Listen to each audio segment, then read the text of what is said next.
प्रयागराज से लखनऊ तक चला बुलडोजर, बरेली से गुजरात तक हिला अतीक गैंग। बाबा की नई रणनीति, बुलडोजर विद बुलेट का गजब कॉम्बो। पनाहगारों पर एक्शन। खालिद जफर के घर से मिली विदेशी बंदूक और तलवार, यहीं शाइस्ता से मिले थे शूटर। मार्च के पहले दिन की सुबह अतीक और उसके गैंग के लिए बुरी खबर लेकर आई। एक तरफ प्रयागराज में सूरज निकलते ही बुलडोजर पहुंच गया, तो दूसरी तरफ लखनऊ में अतीक के फ्लैट पर रेड हुई। पुलिस सबसे पहले खालिद जफर के घर पहुंची। इसी घर में अतीक की पत्नी शाइस्ता ने उमेश पाल की हत्या करने वाले शूटर से मुलाकात की थी। खालिद के घर पर जब बुलडोजर चला तो पुलिस हैरान रह गई। जैसे ही उसके अंदर वाला कमरा टूटा, वहां से एक विदेशी बंदूक निकली। फिर एक कमरा टूटा तो वहां से तलवार बरामद हुई। सीएम योगी ने विधानसभा में कहा था, मिट्टी में मिला दूंगा, तो शूटर्स के मददगारों को पहले मिट्टी में मिलाया जा रहा है। लेकिन ये एक्शन कुछ भी नहीं, अगले 2 दिन में बहुत कुछ बड़ा होने वाला है। इधर प्रयागराज में बुलडोजर एक्शन शुरू हुआ, उधर पुलिस लखनऊ की यूनिवर्सल अपार्टमेंट में छापा मारने जा पहुंची। ये अतीक अहमद का फ्लैट है और पुलिस को शक था कि यहाँ अतीक का बेटा छुपा हो सकता है, लेकिन वहाँ पहले से ही ताला लगा था।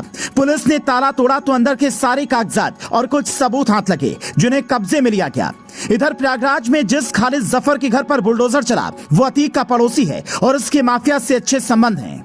इसी के घर पर आकर अतीक की पत्नी शूटर से मिलती थी। उसके घर से 2 विदेशी बंदूक मिली हैं। उसके घर से 2 विदेशी बंदूकें मिली हैं। उसका लाइसेंस भी अभी तक वो नहीं दिखा सका है। अतीक के प्रयागराज वाले घर की पार्किंग में लैंड क्रूजर, मर्सिडीज गाड़ी खड़ी थी, जिन्हें अतीक का बेटा इस्तेमाल करता था। इन दोनों कारों को पुलिस ने जब्त कर लिया। असद अहमद की तलाश में एसटीएफ अतीक के तमाम जानकारों और मददगारों की कुंडली खंगाल रही है। यह एक्शन अतीक को रात में सोने नहीं दे रहा है। वो जेल में ढंग से खाना नहीं खा पा रहा है, क्योंकि बीजेपी सांसद सुब्रत पाठक ने आज फिर कहा, उत्तर प्रदेश पुलिस की सुरक्षा में उमेश पाल सहित पुलिस सुरक्षा कर्मी की हत्या सीधे उत्तर प्रदेश सरकार पर हमला है। याद रखो, जब विकास दुबे नहीं बचा तो इन दुर्दांतों का क्या होगा, ये बताने की आवश्यकता नहीं है। अब यदि गाड़ी अतीक की भी पलट जाए तो इसमें कोई आश्चर्य नहीं होगा। पुलिस को शक है कि इनमें कुछ लोग नेपाल भागने की फिराक में हैं, जिनमें अतीक का बेटा भी शामिल है। इसलिए नेपाल बॉर्डर पर हाई अलर्ट जारी किया गया है। पुलिस ने आम लोगों से भी आरोपियों को देखने पर तुरंत सूचना देने की अपील की है। खासकर नो मैंस लैंड पर नजर रखी जा रही है। बुलेट के बाद बुलडोजर भी चल गया, अब गाड़ी पलटने की बारी है।